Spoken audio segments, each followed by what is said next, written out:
Bonjour Michel, comment vas-tu? Bah écoute Christian, je suis très très heureux de te voir et quand on voit ta banane, c'est communicatif.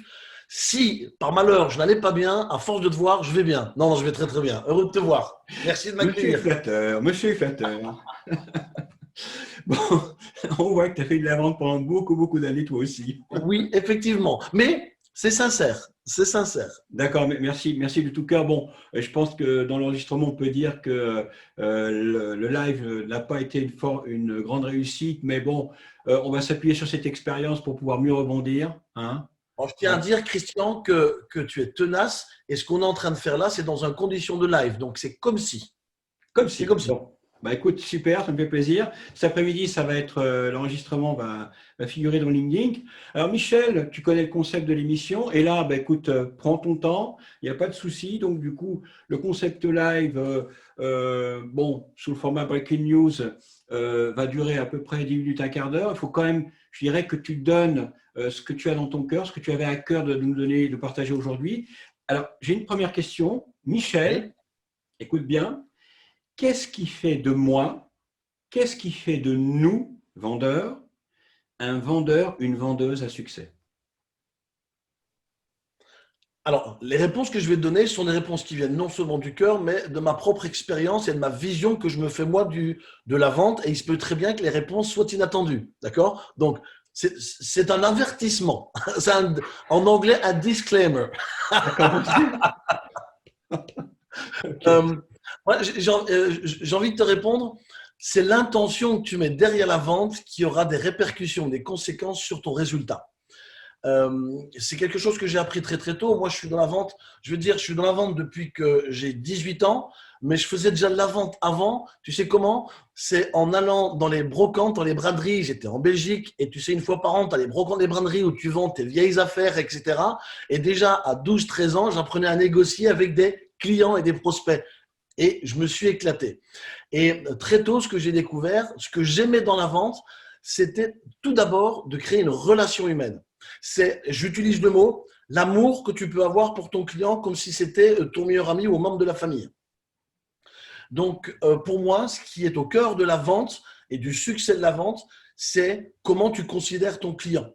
Je ne parle même pas de produit, je ne parle pas de prix, je ne parle même pas de positionnement, je ne te parle même pas de concurrence, je parle de ton premier état d'esprit.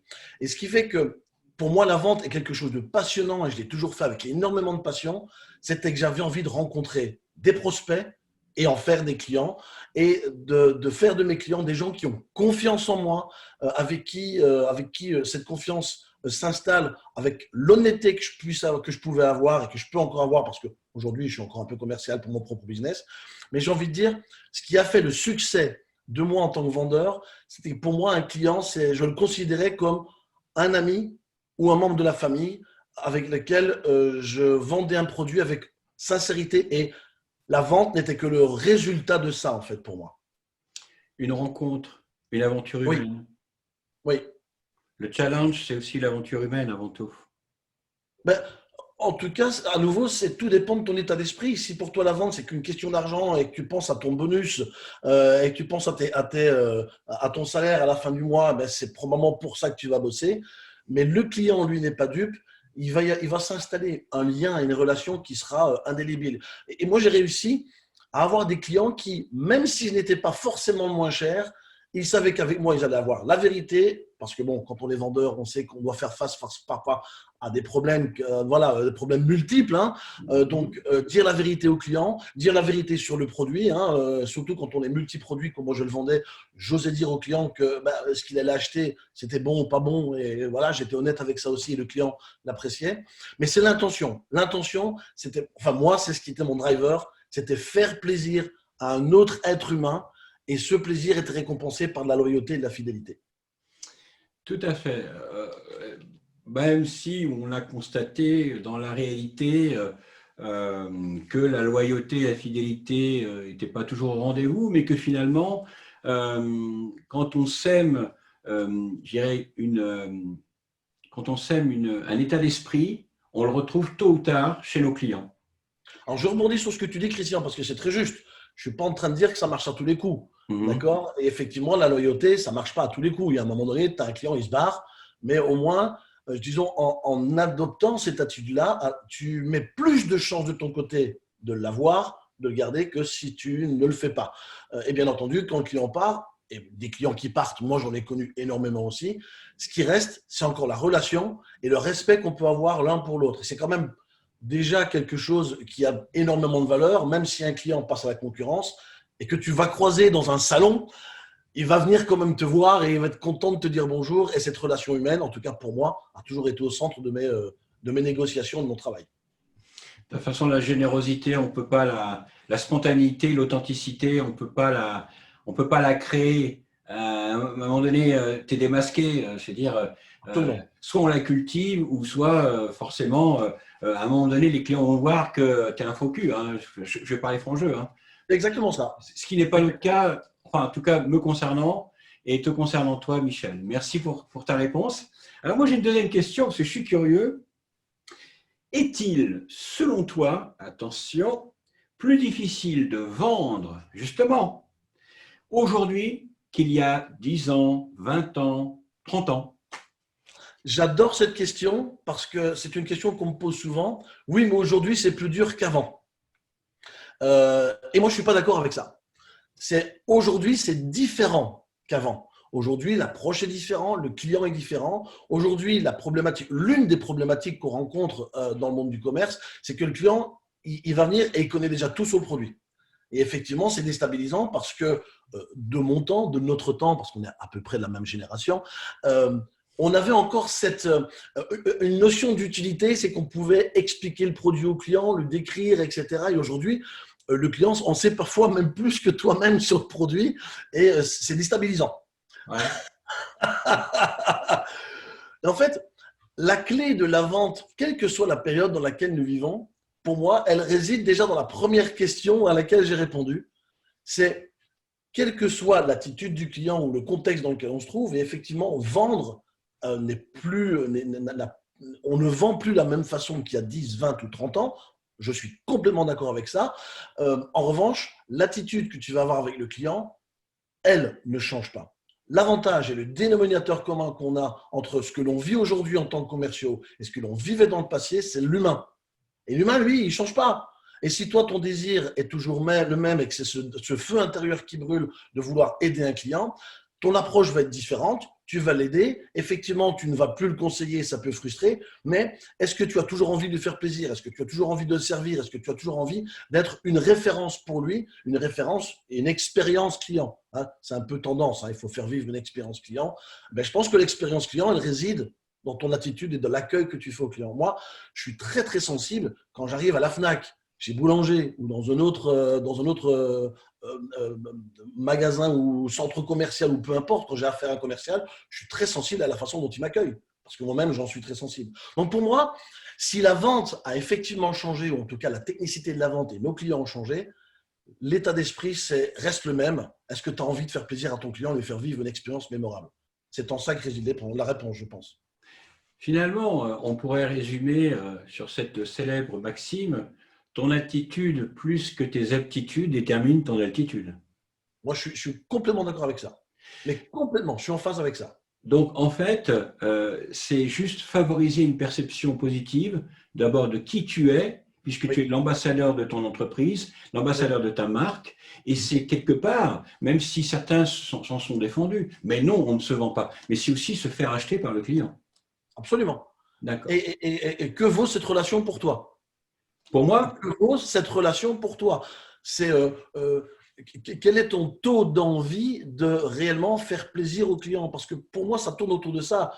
Ça fait partie de ma personnalité, certes, mais c'est aussi mon expérience et ça a été, je reviens au début de notre entretien, quelles ont été les raisons de mon succès? En tout cas, en ce qui me concerne et ce qui concerne d'autres personnes qui me ressemblent, ils ont en général plus de succès et notre ami commun qui s'appelle Michael Aguilar le dira et le confirmera. Quand lui aussi, il a fait le tour de France des entreprises, ceux qui ont plus de succès sont ceux qui s'intéressent sincèrement aux clients et leur posent des questions parce qu'ils s'y intéressent. Et j'adhère complètement à ce discours. bon, ben, je crois qu'on est en osmose, hein, en complète congruence, comme on dit. Ah, absolument. Nos neurones miroirs, là, sont bien captés, hein, sont bien en connexion. Hein. Un peu de neurosciences, un peu de neurosciences. Michel, une dernière question. right. Et je vais te demander après de me répondre spontanément à cette question, mais la réponse, tu vas attendre un petit peu avant de donner, justement, avant de la donner, la réponse à cette fameuse question. Ah, alors, okay. La voici. Michel, champion optimisé, certifié 100% vente. Quel est... Oh purée, c'est ma journée. C'est ma journée. Tu es en train de me faire peur à la façon dont tu amènes la question quand même. Ouais, non mais ouais, effectivement, je me sens con là, avec ce live. Non, écoute, hey, Christian, ça se passe super bien. Et tu sais ce que j'adore, c'est qu'on fasse cette émission debout. Et ça, c'est bien, parce que tout le monde le fait assis. Et nous, on le fait debout. Et je tiens à saluer ta volonté de faire ce format différent, de faire vivre une expérience à tes abonnés et tes followers. Et c'est un vrai plaisir d'être là avec toi et de le faire debout. C'est effectivement une nouvelle expérience. Alors, debout, effectivement, c'est une nouvelle expérience, mais on n'est pas comme à la messe, debout, assis. Nous, on reste debout, puisque nous sommes, je vais me lâcher, de fervents partisans de ceux qui marchent pour aller vers le client, et de fervents partisans, pardonnez-moi ma trivialité, du BTC. Je ne sais pas si vous connaissez cet acronyme. Tu sais ce que ça veut dire ? Tu vas me faire plaisir de le dire parce que moi, j'ai autre chose en tête avec BTC, mais vas-y, pour moi. Attends, je suis à peu près sûr que tu penses à la même chose que moi. Bon. Vas-y, dis-moi. Alors, le BTC, c'est bouge ton cul et va chercher le business. Voilà. Je m'y attendais. Tu le savais. Absolument. Et je tenais quand même à le dire auprès de ceux qui visionneront la vidéo qu'on ne s'est pas concerté là-dessus. Hein. Non, absolument pas. Voilà. Bon. C'est vraiment en condition du direct. Hein. Moi, on joue le jeu. C'est dans les conditions du direct. Il n'y a pas de montage et on ne s'est pas concerté, effectivement. Bien. Bah, écoutez, ma foi, qu'à cela ne tienne, si quelqu'un appel en direct peut m'aider à faire un live avec un Zoom en direct tout en étant sur la plateforme OBS et en voyant les chats de Restream sur la plateforme LinkedIn. Bon, il y a sûrement un petit truc, un petit détail, un petit clic que je n'ai pas dû faire, mais bon, vous pouvez toujours me contacter en MP, vous serez le bienvenu. Bien. Alors, Michel. Quoi qu'il en soit, Christian, je rebondis sur ce que tu dis. Si tous ceux qui regardent cette interview ou cet entretien maintenant, ils peuvent mettre leurs questions en commentaire et on y répondra, toi et moi, il n'y a pas de problème. Hein. Voilà, c'est acté. C'est acté. Bien, alors, Michel, the question. Yes. Auquel aucun invité n'échappera. Les autres vont bien se tenir parce qu'il y a M. Desmet qui va passer sur le grill, Laurent, notre ami Laurent, il y a Jean-Philippe Cunier qui, bien sûr, est connu dans le monde de la vente et du management, mais particulièrement, il a un dada, c'est la vente par écran. Je pense que là, on va apprendre beaucoup de choses et bien d'autres encore. N'échappons pas. Alors, la question est la suivante. Quelle est la question, Michel, dont tu rêverais qu'on te pose, mais qu'on ne te pose jamais? Que je rêverais qu'on me pose et qu'on ne me pose jamais. The question. Ouais.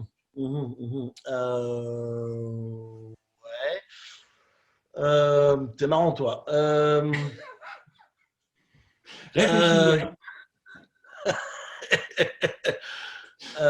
Eh bien, peut-être comment tu réagis quand tu loupes des ventes à répétition ou comment tu rebondis face à des ventes loupées à répétition. Écoute, ça m'est arrivé et ça m'arrive, j'ai certains creux des fois encore, malgré mes 30 ans d'expérience. Et effectivement, ouais, je serais curieux de connaître ta réponse. On parle souvent de comment avoir du succès dans les ventes. Et moi, ce qui m'intéresse, j'aime bien jouer le contre-pied, c'est et quand ça marche mal, qu'est-ce qu'on fait?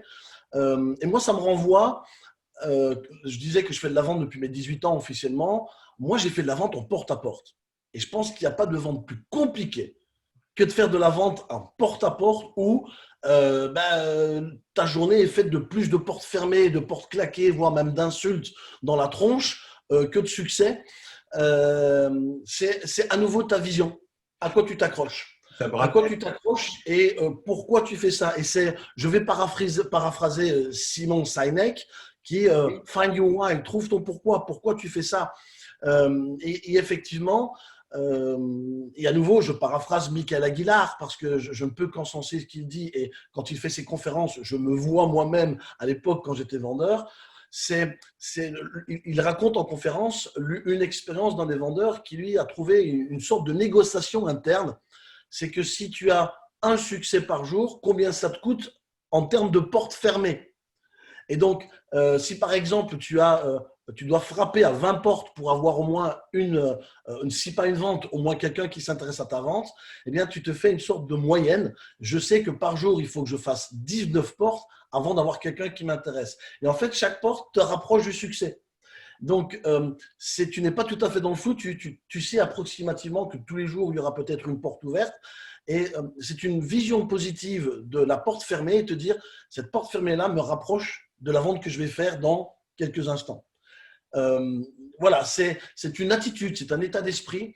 À nouveau, quand on fait face à de nombreux échecs, on peut se poser un milliard de questions du pourquoi. On peut mettre la faute sur le prix, on peut mettre la faute sur le produit, on peut dire que c'est la faute de la concurrence, qu'il y a des concurrents déloyaux. Aujourd'hui, on peut dire que c'est le Covid. Et au fond, oui. Mais tu es en train de donner la réponse, là. Ah merde, je vais trop vite. Ah alors, tu sais quoi? Tu couperas. Tu couperas. Tu feras un montage. Non, c'est ma journée. Je vais les promener dans les bois avec ma chienne, moi, je te le dis tout de suite. Hein. Du coup, tu vois, j'étais lancé dans mon truc, trop motivé de répondre. Tu coupes. Cette partie n'est pas en fonction ta réponse à l'ouverture de mon prochain stream, que j'espère avec succès, lundi prochain à 12h. Pour qu'ils connaissent ta réponse. Mais bon, voilà, c'est trop tard, c'est mal. Non, c'est pas trop tard. Tu coupes, tu fais un montage. Allez, hop. Ouais, je fais un montage, bien sûr. Mais je pense que côté spontané, quand même, c'est ça.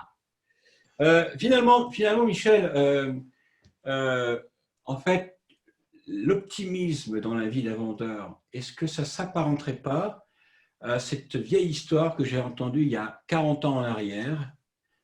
Je n'avais pas encore commencé ma carrière, mais j'avais entendu cette histoire de deux représentants de commerce qui vont en Afrique et qui vendent des chaussures. Et puis, au bout de 15 jours, à l'époque, c'était les télégrammes, les téléx. Au bout de 15 jours, il y a le premier représentant qui envoie un téléx à sa compagnie en France, et ses chaussures est en France, et dit, écoute, malheur à nous, ici, on va faire faillite, personne ne porte de chaussures. Stop. Point à la ligne. 2-3 jours après, ils reçoivent un téléx de l'autre représentant de commerce, toujours du fabricant de chaussures, et là, il dit « Envoyez des stop, car ici, personne ne porte de chaussures. » Donc, c'est un état d'esprit, finalement, l'optimisme. C'est une volonté, c'est une posture.